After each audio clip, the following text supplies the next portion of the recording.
नमस्कार। आज के क्लास में हम यह जानेंगे कि संसदीय ढंग की सरकार और अध्यक्षात्मक ढंग की सरकार में क्या अंतर है। आखिरकार भारत और अमेरिका के सरकारों में क्या अंतर है। भारत ने संसदीय ढंग की सरकार का चयन क्यों किया और अमेरिका की शासन व्यवस्था से यह किस प्रकार से भिन्न है। तो आइए शुरू करते हैं। किसी भी लोकतांत्रिक देश के अंतर्गत मुख्य रूप से दो प्रकार की सरकारों की स्थापना की जाती है। पहला संसदीय ढंग की सरकार और दूसरा अध्यक्षीय ढंग की सरकार। संसदीय ढंग की सरकार भारत में अपनाई गई है। भारत दुनिया का सबसे बड़ा लोकतांत्रिक देश है। इसी तरह अध्यक्षीय ढंग की सरकार अमेरिका में अपनाई गई है। अमेरिका दुनिया का सबसे पुराना लोकतांत्रिक देश है। आगे हम इन्हीं दोनों सरकारों के बारे में चर्चा करेंगे। संसदीय ढंग की सरकार में राष्ट्रपति का चुनाव सीधे जनता द्वारा नहीं होकर जनता द्वारा चुने गए प्रतिनिधियों के माध्यम से किया जाता है। दूसरी विशेषता है राष्ट्रपति कार्यपालिका का नाम मात्र का प्रधान होता है।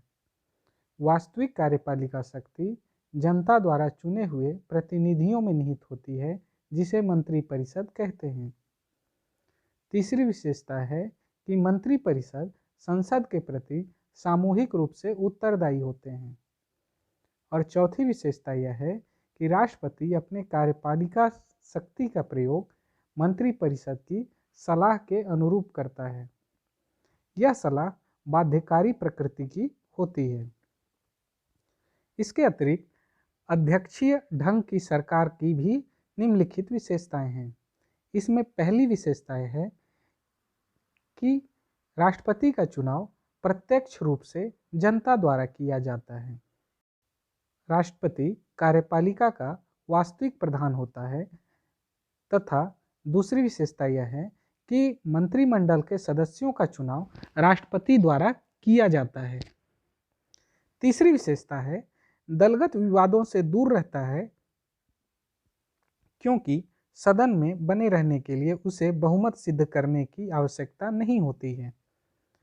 चौथा है कालावधि निश्चित होती है, जिससे सरकार में स्थायित्व होता है और वह अपना संपूर्ण समय देश के विकास कार्यों में लगा सकती है। अब इसकी कमियों की बात करते हैं। संसदीय सरकार के महत्वपूर्ण कमियां अथवा दोष निम्नलिखित हैं। पहला, दलगत दबाव या अस्थिर सरकार। इसके अंतर्गत सरकार को सदैव ही बहुमत बनाए रखने की जिम्मेदारी होती है। यह बहुमत जनता द्वारा चुने गए प्रतिनिधि की संख्या पर निर्भर करता है। ऐसा न करने की स्थिति में सरकार गिर जाती है। इसके लिए सरकार को कई प्रकार के समझौते करने पड़ते हैं। दूसरी कमी है योग्यता से ज़्यादा जन समर्थन की अपेक्षा की जाती है। केवल उसी व्यक्ति को मंत्री बनाया जा सकता है जिसकी राजनैतिक पृष्ठभूमि हो, जिसे जन समर्थन प्राप्त हो और जनता द्वारा या निर्वाचित प्रतिनिधियों द्वारा चुनकर सदन में भेजा गया हो। हालांकि भारतीय शासन व्यवस्था में 6 माह के लिए किसी भी अन्य व्यक्ति को मंत्री बनाया जा सकता है, किंतु इसके उपरांत उसे जनता या निर्वाचित प्रतिनिधियों के माध्यम से सदन का सदस्य बनाया जाना जरूरी है। अब बात करते हैं अध्यक्षात्मक ढंग की सरकार की कमियों अथवा दोष के संबंध में। इसमें पहला है अनुत्तरदायी सरकार। इस ढंग की सरकार में सदन में बहुमत साबित करने की बाध्यता नहीं होती है। मंत्रिमंडल के सदस्य सदन के सदस्य न होने के कारण सदन के प्रति उत्तरदायी नहीं होते हैं। दूसरी कमी है कार्यपालिका एवं विधायिका का संघर्ष। संसदीय ढंग की सरकार में जहां कार्यपालिका और विधायिका की समझ शक्ति प्रायः मंत्रिपरिषद में निहित होने के कारण संघर्ष की स्थिति निर्मित नहीं होती, किंतु अध्यक्षात्मक शासन व्यवस्था में स्पष्ट रूप से दोनों अलग अलग होने के कारण दोनों में संघर्ष की स्थिति निर्मित होती है। प्रायः अमेरिकी शासन व्यवस्था में यह देखने को भी मिलता है।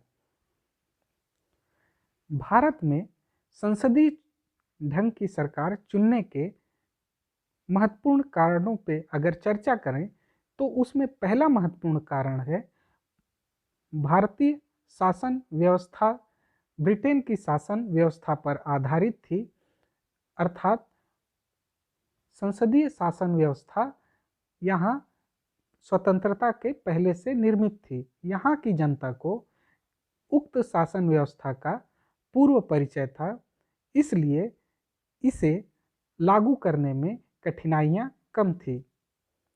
दूसरा कारण है उत्तरदायी सरकार। संसदीय ढंग की सरकार एक उत्तरदायी सरकार होती है जो कि सदन के प्रति जवाबदेह होती है। इस कारण से भी यहाँ संसदीय ढंग की सरकार चुनने का निर्णय लिया गया। तीसरा है भौगोलिक विविधता का प्रतिनिधित्व। भारत जैसे विशाल देश में विभिन्न प्रकार की भौगोलिक विविधता पाई जाती हैं और अलग अलग क्षेत्रों में अलग अलग भौगोलिक समस्याएं होती हैं, जिसका प्रतिनिधित्व वहाँ के प्रतिनिधियों द्वारा सदन में किया जाता है। इस तरह से व्यवहारिक दृष्टि से भी संसदीय ढंग की सरकार भौगोलिक प्रतिनिधित्व करने में सक्षम होती है। चौथा है कार्यपालिका और विधायिका में संघर्ष से सुरक्षा होती है, जिससे विकास कार्य सुगम रूप से संचालित होते रहते हैं। इस तरह से हम देखते हैं कि संसदीय शासन व्यवस्था एवं अध्यक्षात्मक शासन व्यवस्था में क्या अंतर है तथा भारत में संसदीय ढंग की सरकार चुनने की क्या आवश्यकता थी तथा यह किस प्रकार से कार्य करती है। उम्मीद है आज की क्लास आपके लिए उपयोगी सिद्ध हुई होगी और आपका ज्ञानवर्धन हुआ होगा।